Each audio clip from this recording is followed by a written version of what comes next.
Hello again. This is Will Dubose, the LRA Director of Government and Public Affairs, and your host for our Capital Connections podcast.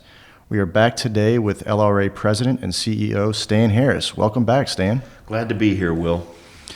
So, Stan, I want to focus this episode on educating our listeners on the importance of advocacy. First, from the industry as a whole perspective, and then, since you spent so much of your career as a restaurateur, can you share some best practices for other owners when they're face-to-face with a legislator? Sure. First of all, advocacy is really the heart of what we do at the LRA. And when we talk about looking out for our members, our mission statement's very, very simple.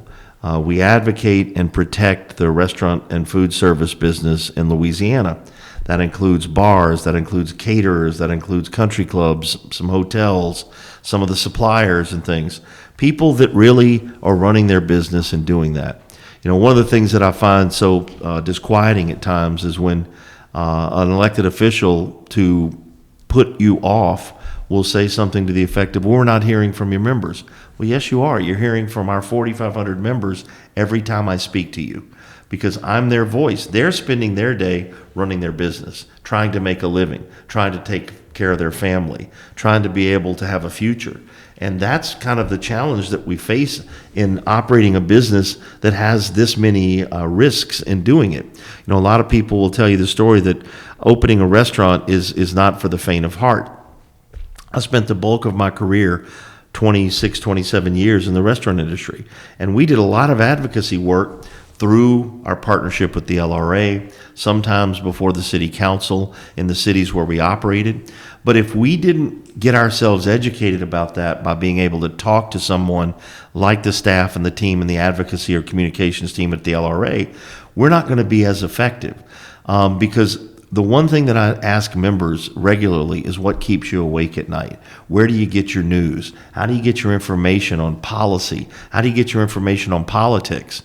Because many of them go, well, I'm just not going to worry about that, or I'm just not going to pay attention to that. Well, I will tell you that it's a real challenge for folks to be able to keep up with what's going on at the national level, at the state level, and the local level.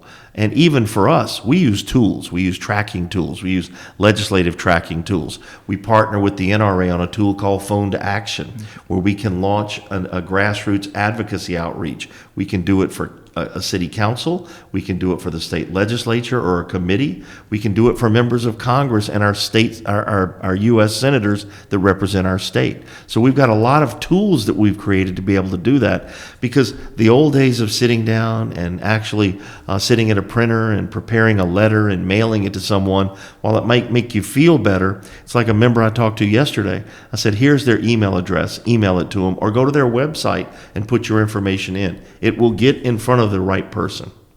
Yeah, and when you agree that that's why being a member of this association is so important. I mean, that's our job, is to focus on these things and let our members know. Well, that's what the investment in the LRA does. When you pay dues to the LRA, when you take a mandated food safety or alcohol class, when you participate in our workers' comp fund, all of those dollars plow back into advocacy, information. They plow back into communications so that we can be constantly paying attention to those things, because we really do want to operate in a kind of a no surprise environment. We don't want to be doing things that aren't producing results, but at the same time, there's a lot of things that go away in the process because we're able to negotiate them with the policymaker. We're able to negotiate them before they get a vote. We're able to amend them to put them in a posture that makes them a lot more favorable, tolerable, or acceptable to us. So again, it's always being aware of those things. I know you've seen in the time that you've been here, we spend a lot of time reading things. We go to a lot of meetings. We listen to a lot of people present their point of view. But for us, we've got to sit here and figure out, what are those priorities? What are those things that we're going to go after that make a big, big difference?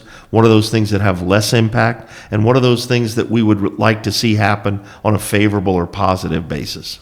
Yeah, well, and we do that because we have the time to do that, and we're dedicated to doing that. But we know that restaurant owners and restaurateurs don't have that time necessarily. I mean, one of the things I'm learning every day as I'm here, but My family growing up, we were big into dining out and had a front row seat to politics, but I really never understood all the difficulties that restaurateurs face on a daily basis. Yeah, very few people do. It's one of those things that when I talk to a business group or I talk to a group of college students that are in the hotel and restaurant program or an MBA program, I always ask them to raise their hand if they believe that government should be able to raise revenue to meet its priorities. And a lot of hands go up.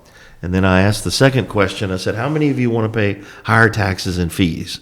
And no hands go up. I said, well, they're actually the same thing. There's no change into those two things. Government only has taxes and fees to generate revenue, but they don't generate revenue in the stream that a restaurant would. A restaurant could do a limited time offering, could do a special menu, could do a feature, could do a promo. All of those types of things government doesn't have the ability to do. But I remind people, in our industry, if you're permitted, you're regulated, or you're licensed, government's already inside of you, and it's going to sit there like a dormant virus, and it's sometime going to come to life at your weakest moment. And that's why you want to have a relationship with us at the LRA so that we can help you with this. We help people deal with alcohol and tobacco control issues. We help them deal with issues with the Department of Revenue, Wildlife and Fisheries. I had a member 3 days into the year about a new license that was required, that they had been using the same thing for 25 years. Wildlife and Fisheries, when we brought it to them, had forgotten to put any instructions with it on who needed to do this. Well, that's where we see ourselves actually helping that state agency to know that they've got a mistake there that they need to correct. And they were really appreciative of it. And that's the kind of relationships we want to have with our regulators. That open door, the ability to have that open line of communication. And look, there's going to be times we debate pretty hard on particular things that we disagree on, but we can do it with being respectful, we can do it without degrading anybody, and we can do it to hopefully get a better outcome for our industry. Louisiana hotels know a thing or two about hospitality, from the thread count of the sheets, to the little scented soaps in the bath, to the praline on the pillow. For the Louisiana Restaurant Association's SIF, the same is true when it comes to workers' comp. Our team knows what Louisiana hotels need when it comes to your team's safety and your success. Everybody who's anybody goes with LRA workers' comp. Ask around. In this business, word of mouth is everything. Sure. I mean, as lobbyists, we try to maintain a decorum and a level of respect for those who we are lobbying, and also those who we're lobbying for. But sometimes, these people, you can't help it. You come face to face with your elected officials. So, what are some best practices that you would recommend when a legislator or an elected official comes into a restaurant? Well, the best thing for us as an advocacy team to have is when you're visiting with an elected official in your district, really share with them how your business is doing. Tell them the truth. If you're struggling, if you're having trouble finding employees, let them understand the day-to-day challenges that you're facing.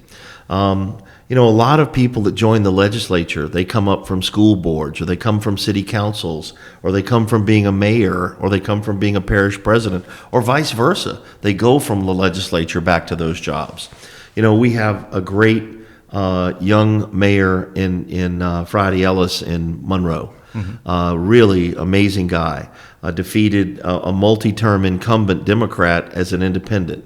Really a guy I got to know through the Resilient Louisiana Commission that the governor put together as we tried to create a pathway to recover from COVID. But there's not a time that I see him at the Capitol that he doesn't talk to me about how do we get more restaurants in our area? How do we grow this business? How do we grow our tourism and travel business? And he's really pro-business in doing those things. So that's nice to see. We spent a lot of effort in getting the council here elected and getting people who wanted to understand the importance of our industry. Right now, they're spending their time trying to hold the mayor accountable and create processes that are transparent. I think that's really important. I don't think that they're poking at anybody. I think they're saying we want to be a co-equal branch of government like it was intended.